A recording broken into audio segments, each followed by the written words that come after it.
Hello दोस्तों, welcome back to our YouTube channel agri news. कैसे हैं आप सभी लोग? आई होप आप लोग स्वस्थ होंगे, मस्त होंगे, अपनी तैयारी ज़बरदस्त तरीके से कर रहे होंगे।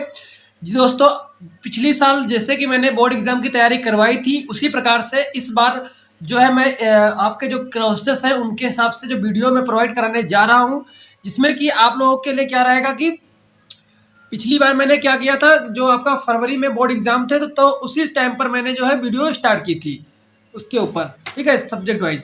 लेकिन अब इसमें आप लोगों को इतने सारे कमेंट आए थे, मैसेज भी आप लोग कर रहे थे, तो आप लोगों का जो है अभी से स्टार्ट करेंगे ताकि आपका जो हर जो एक सिलेबस है उसको कवर कर सके, ठीक है। मैं आपको जो है क्या करूँगा कि आप लोगों के लिए शॉर्ट नोट्स, जैसे कि फिजिक्स है, फिजिक्स के आपको शॉर्ट नोट्स प्रोवाइड कर दूंगा। इसी प्रकार से वनस्पति विज्ञान जो है उसके मैं आपको शॉर्ट नोट्स प्रोवाइड कराऊंगा। जितने भी आपके सब्जेक्ट हैं, ठीक है, एग्रीकल्चर इंजीनियरिंग है, बॉटनी है आपकी, ठीक है। आपका जैसे इंटर वाले कुछ स्टूडेंट होंगे, इंटर वालों का भी रहेगा, हाई स्कूल वालों के लिए भी, सबके लिए जो है आप सब्जेक्ट वाइज जो है आपको प्रोवाइड करूँगा। मैथ के लिए स्पेशली आपको बोर्ड पर जो है सॉल्व कराऊंगा क्वेश्चन, उसके लिए भी मैं इस पर तैयारी कर रहा हूँ, काम कर रहा हूँ, क्योंकि थोड़ा संसाधन जुटाने पड़ते हैं ना, तो उसके लिए मैं इस पर कार्यरत हूँ, ठीक है। आप लोग काफ़ी लोग पर्सनल मैसेज भी किए थे कि सर जल्दी से जल्दी आपको जो है इसके ऊपर वीडियो लाइए, क्योंकि आप लोगों के भी जो जो हाफ ईयरली हैं वो भी शायद आने वाले हैं, ठीक है। तो आप लोग उसके ध्यान से भी आप तैयारी करेंगे, और बाकी मेरा कार्य रहेगा कि आप लोगों को शॉर्ट नोट्स और अच्छी जो ट्रिक्स होती है, टूल्स होते हैं, उसके माध्यम से आपको अच्छे से जो मैटर है आपको कंटेंट प्रोवाइड करा सकूँ, ठीक है। बाकी आप लोगों को क्या करना है, इसी कंटेंट को नोट करना है, कॉपी बना लेनी है, ठीक है। बाकी जितना मैं यहाँ पर कंटेंट आपको प्रोवाइड कराऊंगा, इसका पीडीएफ भी मैं डलवा दूंगा टेलीग्राम पर, वहाँ से जाके आप नोट कर सकते हैं आराम से, ठीक है। बाकी अगर नहीं वहाँ टेलीग्राम पर पहुँच पाएगी तो आप लोग इसी से डायरेक्ट आप वीडियो देखकर भी बना लेंगे, ठीक। नोट्स बनाना आप लोगों को अनिवार्य रहेगा। ये नोट्स आपको बाद में काम आएंगे, जब आपके बोर्ड एग्जाम बचेंगे वो 2-3 दिन, तब आपको रिवाइज करने में काम आएंगे, क्योंकि इसमें आपको शॉर्ट नोट्स रहेगा। बाकी न्यूमेरिकल जो रहेंगे वो भी मैं अलग से कराऊंगा, ठीक है। मैं पूरा अपना बना कर रखा हूँ, इसी पर काम चल रहा था मेरा, जो आप लोगों को बताया था कि अक्टूबर से शायद वीडियो आपके आने लगेगी। तो यहाँ पर आप लोग देख सकते हैं, ये मैं कुछ फिजिक्स के इंपॉर्टेंट जो है चैप्टर को नोट कर रखा हूँ। इन्हीं चैप्टर को वन बाय वन जो है डिस्कस करेंगे, तो ठीक है। तो आज इसका श्री गणेशाय नमः करते हैं, ठीक है, क्योंकि आप लोगों को पता है कोई चीज़ नई चीज़ जब शुरू की जाती है तो श्री गणेशाय नमः किया जाता है। तो उसी प्रकार से आप लोगों का पूरा मैंने कंटेंट बना के रखा हूँ।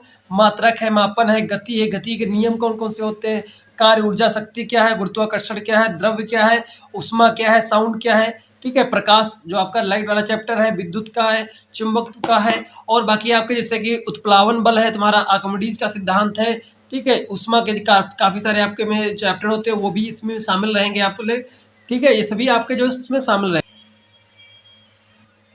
तो आज का थोड़ा बात आप लोगों से किए, बाकी आपको जो है यहाँ से कंटिन्यू करते हैं क्लास को, ठीक है। तो आपका जो पहला चैप्टर रहेगा वो मात्रक का रहेगा, क्योंकि आप लोगों को भी पता है मात्रक से काफ़ी आपके क्वेश्चन एमसीक्यू बनते हैं। तो मैं आपको फोकस इसी पर रखूँगा कि एमसीक्यू निश्चित, इस पे जो है काफ़ी आपका रहेगा कि जितना जो है आपका दिसंबर तक जो एमसीक्यू है निश्चित है, और अति निश्चित आते हैं, इन सबको आपको कमेंट करेंगे तो लगभग आपका 20 से 25 नंबर जो है आपका यहाँ से बनने वाला है, ठीक है। तो इसको पहले आप लोग अच्छी तरीके से कवर करेंगे, ठीक है। तो शुरुआत करते हैं। पहला आपका जो चैप्टर है मात्रक, यूनिट्स, ठीक है। तो आपका जो फिजिक्स होता है, भौतिकी जिसे कहते हैं, उसे क्या कहेंगे, फिजिक्स जो है आपकी भौतिकी। तो भौतिकी जो है इसका कहाँ से शब्द आया, तो आपका ग्रीक भाषा का शब्द है, ठीक है, जिसका नाम होता है फ्यूसिस। फ्यूसिस का मतलब होता है नेचर या फिर प्रकृति, ठीक है। और यहीं पर अगर बात करें अपना एग्रीकल्चर फिजिक्स जो होती है, ठीक है, कृषि भौतिकी, इसमें हम क्या अध्ययन करते हैं, जो कृषि में संबंधित जो भी हमारा जो उससे रिलेटेड जो भी आपके यंत्र होते हैं, ठीक है, उससे रिलेटेड जो भी आपके जो रिसर्च होती है उसमें, ठीक है, उसमें हम मतलब कि फिजिक्स का हम एग्रीकल्चर में कैसे उपयोग कर सकते हैं, मेट्रोलॉजी वगैरह जो होती है, मौसम विज्ञान वगैरह होती है, वो सभी जो है इसके अंतर्गत आ सकते हैं, ठीक है। जैसे कि आप कहोगे लाइट का हमारे एग्रीकल्चर में क्या इंपॉर्टेंट है, लाइट का आपका इंपॉर्टेंट है जैसे कि रिफ्लेक्शन के रूप में प्रयोग किया जाता है, जैसे कि आपका जो सनसाइन जो काउंट होता है उसके लिए कि आपका यूज किया जाता है, जब सनसाइन ड्यूरेशन को जो है मापा किया जाता है, ठीक है, तो उसके लिए एक होता है क्या बोलते हैं उसको, कंबल स्टॉक, ठीक है, उसका प्रयोग किया जाता है, ठीक है। तो उसके लिए भी उसमें क्या है, लाइट का रिफ्लेक्शन के द्वारा ही उसका सन ड्यूरेशन पूरा नापा जाता है, ठीक है। तो इस मतलब कि जो भी आपका जो नॉर्मल आप फिजिक्स पढ़ते हैं उसी प्रकार से ये भी फिजिक्स है, लेकिन इसमें क्या है, थोड़ा एग्रीकल्चर को ध्यान में रखते हुए एग्रीकल्चर के बेसिस पे हमें कौन कौन सी इंपॉर्टेंट है इसमें, वो चीज़ों को आ जाता है इसमें। ठीक है, तो इसमें देखिए पहला जो आपका इसमें फिजिक्स की जो थोड़ा आप जान लीजिए कि इसमें ग्रीक भाषा का शब्द होता है, फिजिक्स का नाम है इसका मतलब होता है नेचर यानी कि प्रकृति। तो प्रकृति एवं प्राकृतिक घटनाओं का अध्ययन जो होता है वो क्या कहलाता है, फिजिक्स कहलाता है। ठीक है, इसमें जैसे कि सनशाइन, वेदर, जो आपका फॉग होता है, कोहरा होता है, वोल्केनोस, सोलर सिस्टम, ये सभी जो आपके इसी के अंतर्गत आ जाते हैं। ठीक है, तो इसमें वेदर में आपका जैसे कि ह्यूमिडिटी, रेन, ठीक है, ये सभी जो आपका इसी के अंदर आ जाए, ओलावृष्टि, ये सभी आपका इसी के अंतर्गत आ जाएगा, अर्थात एग्रीकल्चर फिजिक्स के भी अंतर्गत आ जाएगा। ठीक है, तो आप लोग थोड़ा इसके बारे में समझिए। नेक्स्ट आपका आता है इंपॉर्टेंट, इसमें क्या रहता है कि राशि और मात्रक, जो राशियाँ होती है और मात्रक होते हैं उनके बारे में थोड़ा आपको जानना है इसमें। तो आप लोग इसका नोट्स बाद में बनाइएगा, अभी आप लोग बस जो मैं एक्सप्लेनेशन दे रहा हूँ वो आपको थोड़ा समझना है। ठीक है, ताकि आपको उससे क्या होगा कि मैं जो बताने वाला हूँ आगे कोरिलेट करके आप बताऊँगा, ताकि आप लंबे समय तक याद रख पाएंगे। किसी भी राशि को मापने के लिए परिमाण या मात्रक की आवश्यकता होती है। परिमाण क्या होता है, परिमाण होता है और मात्रक, इन दोनों की आवश्यकता होती है, तभी हम किसी चीज़ को माप पाते हैं। जैसे कि एग्जाम्पल के लिए दूरी जैसे कि 100 है, उसके आगे क्या है, इकाई कौन सी होगी, तो वो मात्रा के रूप में आएगी। जैसे कि मीटर है, ठीक है, तो मीटर वो ही तुम्हारा जो है, जो पूरी 100 मीटर है वो क्या है, परिमाण है तुम्हारा इसका। नेक्स्ट आपका जैसे कि मात्रकों की जो प्रणाली होती है वो कौन कौन सी है, तो प्रणाली में आपको समझना होगा कि कौन कौन सी इसमें प्रणाली जो है यूज की जाती है। थोड़ा मैं इसको सेट कर देता हूँ, हाँ अब ठीक है। तो देखो इसमें जो मात्रकों की जो प्रणाली है उसमें देख सकते हैं आप लोग कि जैसे इसमें यहाँ पर देखिए MKS सिस्टम होता है, एक CGS सिस्टम होता है, FPS मात्रक होता है। इससे काफ़ी आपसे क्वेश्चन बनते हैं। MKS सिस्टम क्या होता है, MKS सिस्टम का मतलब होता है मीटर, किलोमीटर और सेकेंड। ठीक है, इसका बोलते हैं MKS सिस्टम। या फिर CGS का मतलब होता है सेंटीग्राम, ग्राम, सेंटीमीटर, ग्राम और सेकेंड। ठीक है, और ये आपका होता है फुट, पाउंड, सेकेंड। ठीक, इसको बोलते हैं FPS मात्रक। तो ये आपके MKS से क्वेश्चन आपको डायरेक्ट पूछेगा कि लंबाई का CGS मात्रक कौन सा होता है, द्रव्यमान का CGS मात्रक कौन सा होता है, ऐसे करके आपसे क्वेश्चन पूछे जा सकते हैं। ठीक है, तो आगे देखिए इसमें जैसे कि जो आपकी होते हैं, जैसे कि आपका इसमें है क्या, लंबाई, राशि आपकी लंबाई हो जाएगी जिसका मात्रक क्या होगा, मीटर होगा। MKS में आपको बताएं कि M फॉर क्या होता है, मीटर होता है। यहीं पर द्रव्यमान की अगर बात करें तो यहाँ पर K फॉर यानी कि किलोग्राम में नापते हैं किलोग्राम को। वहीं पर CGS में अगर बात करें तो उसको ग्राम में नापेंगे, और इसमें जो है आपका लंबाई को वो सेंटीमीटर में करेंगे। ठीक है, यहाँ पर FPS जो होता है इसमें फुट में मापा जाता है, और द्रव्यमान जो है वो पाउंड में मापा जाता है। लेकिन जो सेकेंड होता है, सॉरी जो समय होता है उसका राशि जो मात्रक होता है वो MKS में वो भी सेकेंड होता है। यानी कि ये तीनों में जो है आपका सेम रहेगा, यहाँ पर भी सेकेंड में, यहाँ पर भी सेकेंड में, इसमें भी सेकेंड में रहेगा। ये तीनों जगह पर क्या होता है, एक ही सेम रहता है। ठीक है, ये तीनों जगह पे आपको सेम दिखेगा। और बात देखो नेक्स्ट है MK जो पद्धति होती है इसको हम बोलते हैं क्या, मैट्रिक्स पद्धति बोलते हैं। ठीक है, मैट्रिक्स पद्धति किसको कहते हैं, MKS को कहते हैं। CGS को क्या कहते हैं, फ्रांस या डेसिमल या गॉसियन सिस्टम भी कहा जाता है इसे। नेक्स्ट आपका FPS, इसको कहते हैं ब्रिटिश सिस्टम कहते हैं। FPS को इम्पोर्टेंट है, ये भी आपका इम्पोर्टेंट है, आपका है कि MKS, इसको पूछा जा सकता है MCQ में। ठीक है, तो इसको भी आपको याद रखना है। नेक्स्ट और इम्पॉर्टेंट, सबसे इम्पॉर्टेंट जो है आपको राशियाँ जो आपको बिल्कुल अच्छी तरीके से ही याद रखनी है, जैसे कि आपका SI सिस्टम। अंतर्राष्ट्रीय पद्धति कौन कौन सी होती है SI सिस्टम में, इंटरनेशनल सिस्टम जिसे बोलते हैं। तो ऐसा आवश्यकता क्यों पड़ी इंटरनेशनल सिस्टम की, ऐसा आवश्यकता ये पड़ी कि जैसे कि आपको ऊपर बताया, जैसे कि हमारा जो CGS होता है वो फ्रांस में चलता है। ठीक है, FPS जो होता है वो ब्रिटिश में चलता है। तो अब देखो मान लो जो हमारा इंटरनेशनल में जो हमारा आयात निर्यात होता है, ठीक है, वहाँ पर कोई एक सेम यूनिट होनी चाहिए जिससे हम माप सके कि हमारा आयात किस में जा रहा है। मान लो द्रव्यमान कोई है, मान लो आप एग्रीकल्चर संबंधित हो, आप मान लीजिए आपका गेहूँ है, गेहूँ को हम एक्सपोर्ट कर रहे हैं, तो उसका मापन किस में किया जाएगा। क्योंकि जैसे कि आप मान लो आप इंग्लैंड को करते हैं एक्सपोर्ट, मतलब कि जो है आपको निर्यात करते हैं इंग्लैंड को गेहूँ, तो वो किस में मापा जाएगा, यानी पाउंड में मापेगा। आपके यहाँ का जो होता है वो किलोग्राम में मापा जाता है। ठीक है, द्रव्यमान। तो इसीलिए जो है आपका जैसे कि अब जो एक ऐसी जो है कैटेगरी बनाई गई जिसमें कि सभी देशों में जो उसे फॉलो किया जाता है, मतलब कि जो सभी लोगों ने उसे माना। ठीक है, ये एक सिस्टम रहेगा कि यही आपका जो है मेन मात्रक रहेंगे।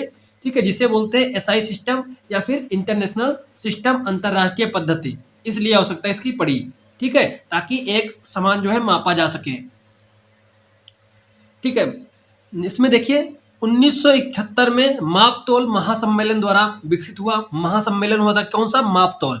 ठीक है, इसमें आपका जो है पहला होता है मूल मात्रक कौन कौन से होते हैं, जिसे फंडामेंटल यूनिट्स कहते हैं, जिन्हें व्यक्त करने के लिए किसी और की आवश्यकता नहीं होती है। ये इंपॉर्टेंट समझिएगा, जिन्हें व्यक्त करने के लिए किसी और की आवश्यकता नहीं होती। ये क्वेश्चन आपको लॉन्ग क्वेश्चन में भी आपको देखने को मिल सकता है।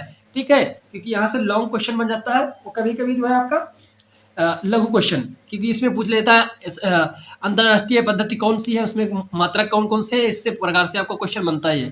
ठीक है, तो इसमें देखिए अब इसमें कौन कौन से मात्रक आते हैं टोटल। देखो इसमें आपका जैसे कि राशि आप देखिए यहाँ पर लंबाई है, लंबाई को किस में मापा जाता है? मीटर में। ठीक है, नेक्स्ट आपका द्रव्यमान, द्रव्यमान जिसे मास कहते हैं, इसको किस में मापते हैं? किलोग्राम में। नेक्स्ट आपका समय, समय को किस में मापा जाता है? सेकंड में। विद्युत धारा, विद्युत धारा जिसे इलेक्ट्रिक करंट कहते हैं, जो एम्पियर में मापा जाता है। फिफ्थ है आपका तापमान, जिसे टेम्परेचर जो है आपका वो केल्विन में मापा जाता है। जैसे कि आप लोगों को आमतौर पे पता होगा कि अपने यहाँ जो भारत में है तो टेम्परेचर को मोस्टली जो है आप लोग अगर बुखार हुआ किसी को तो किस में मापते हैं? तो आपको पता है डिग्री सेल्सियस में या फ़ारेनहाइट में। ठीक है,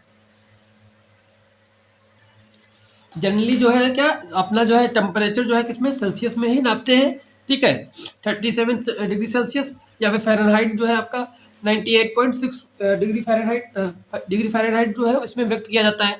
ठीक है, लेकिन जिसका जो मेन होता है कौन सा, जिसे एसआई मात्रक कहते हैं, मूल मात्रक कहते हैं, जिसमें आपका केल्विन होगा। इसी प्रकार से पदार्थ की मात्रा। ठीक है, amount of substance, amount of substance किसमें? ये आप लोग पढ़ेंगे केमिस्ट्री में, जो केमिस्ट्री का आपको वीडियो पढ़ाएंगे इंटर में। नेक्स्ट आपका है ज्योति तीव्रता, ज्योति तीव्रता जिसे होता है ल्यूमिनस इंटेंसिटी। ठीक है, ज्योति तीव्रता जिसे ल्यूमिनस इंटेंसिटी कहते हैं, जो कि कैंडेला के द्वारा मापा जाता है। ये तुम्हारे जो है ये लगभग आप लोगों को सभी को पता ही होंगे। ठीक है, जिसमें कि आपका ज्योति तीव्रता इंपॉर्टेंट है सबसे ज़्यादा, कैंडेला इसका पूछा जा सकता है। तो ये आपको सबसे ज़्यादा वेरी इंपॉर्टेंट कर लेना है, किस पे? ज्योति तीव्रता पर, ल्यूमिनस इंटेंसिटी। नेक्स्ट आपका है, आप इसमें देखिए व्युत्पन्न मात्रक। पहले मैंने आपको बताया था कौन सा? पहले मैंने आपको बताया था मूल मात्रक। ठीक है, अब उसके बाद बताया है जिसमें कि व्युत्पन्न मात्रक, जिसमें क्या था? मूल मात्रक में उन्हें किसी और की सहायता की आवश्यकता नहीं पड़ती थी, वो खुद ही व्यक्त किए जा सकते थे। ठीक है, यहाँ पर व्युत्पन्न मात्रक में आप लोग देखेंगे कि ड्राइव्ड यूनिट्स जो होती है, जिसमें कि मूल मात्रक को की सहायता से प्राप्त होते हैं। मतलब कि जो मूल मात्रक हमारे होते हैं कितने? 7, जो मैंने आपको बताया है कितने हैं? 7 हैं। उनकी सहायता से हमारे जो व्युत्पन्न मात्रक है वो प्राप्त किए जाते हैं उनकी सहायता से। जैसे कि आप लोग यहाँ पर देख सकते हैं इनकी संख्या कितनी होती है? इनकी संख्या हम क्या कहेंगे? अनंत, क्योंकि ये जितने भी हमारे 7 जो मूल मात्रक होते हैं उन्हीं से बनते रहते हैं। ठीक है, तो इसकी संख्या क्या हो जाएगी? अनंत हो जाएगी। लेकिन हमारे जो वो मेन होते हैं वो 7 ही होते हैं।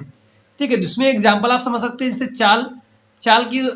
चाल बराबर क्या होती है? दूरी बटे समय। ठीक है, दूरी का मात्रक हमारा क्या होता है? मीटर। समय की क्या होता है? सेकंड। ठीक है, तो इससे आपका आ गया, ये आपका मात्रक आ गया पूरा। ठीक है, तो इससे आप याद रखिएगा व्युत्पन्न मात्रक होते हैं। नेक्स्ट है आपका संपूरक मात्रक, जिसे सप्लीमेंट्री यूनिट्स कहते हैं। इसमें जैसे कि आपको इंपॉर्टेंट क्या याद रखना है? राशि।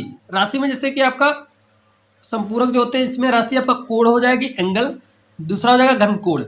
कोण को हम किस में मापते हैं? रेडियन में मापते हैं, इसे रेडियन में।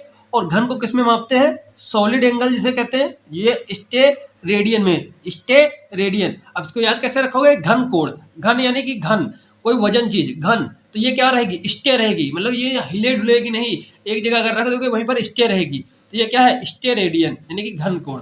और कोण जो होता है वो रेडियन होता है। ठीक है, इसमें आप समझ सकते हैं ये कोई वृत्त है, वृत्त का ये जो सेंटर है, सेंटर में आप देख सकते हैं यहाँ से जो आपका, एक मिनट अब आप लोग यहाँ पर देखिए जरा। ठीक है, ये कोई आपका वृत्त है, ये इसका सेंटर है। ठीक है, अब इस सेंटर है, अब यहाँ से कोई कोण बनेगा ऐसे। ठीक, तो यहाँ का जो कोण होता है वो क्या है हमारा? यहाँ पर देखिए, यहाँ पर जो यहाँ से हमारा यहाँ तक का होगा। ठीक है, ये जो हमारा ऊपर का ये होगा, इसका अगर कोई पूछेगा मतलब क्या होगा, ये हमारा स्टेरेडियन है, यानी कि ये हमारा घनकोण है। ये हमारा क्या है, घनकोण है। ये हमारा क्या होगा, जो यहाँ पर आप देख सकते हैं ये वाला, ये जो कोण है नीचे वाला, ये हमारा क्या होगा, ये हमारा कोण है, यानी कि एंगल, जिसको हम मापते हैं किसमें, रेडियन में। किसमें, रेडियन में। इसको हम कैसे मापते हैं, घनकोण का, यानी कि सॉलिड होता है, यानी कि स्टे होता है, स्टे रेडियन। ठीक है, अब नहीं भूलेंगे आप लोग। ठीक है, इसको अच्छी तरीके से लिख लीजिएगा। बाकी अब नेक्स्ट टॉपिक जो पढ़ाएंगे आपको कल, तो वो रहेगा आपका बीमा। अब कंटिन्यू इसी प्रकार से आपको वीडियो में प्रोवाइड कराता रहूँगा।